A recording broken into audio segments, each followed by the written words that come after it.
Izikhukhula zashiya zenze umonakalo ngoDisemba kunyaka ophelileyo, zabangela intloko ebuhlungu kakhulu kubaqhubi bemoto. Kukho izicwangciso zokuyandisa le ndlela. This is one of the demonstration of a quick response. We're not opening a new road here. This is an old road. But it affected the movement and economic activity. Last time when we were here, you could see the taxis this side and this side. And the villages around here affected the movement of people. But this is R61. So R61 today is a road that will be handing over to Central to take over in terms of maintenance and expansion. So when we come back, it will be promulgation.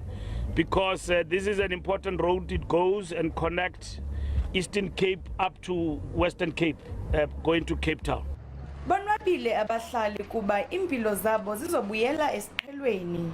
Masingakwazi uba masikhawuleze kusawube le ndlela ingasebenzi.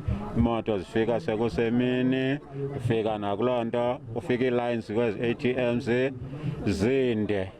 Ngelinye ixesha ungakwazi ukuyifumana imali yakho, ufike kusithiwa imali iphelile. Ndibulele uba irayithi libhlorho uba bezisokola imoto, abantu abaninzi bephula zimoto wendaba behamba ngapha, abanye baxingelwa zimoto apha ingekho indlela.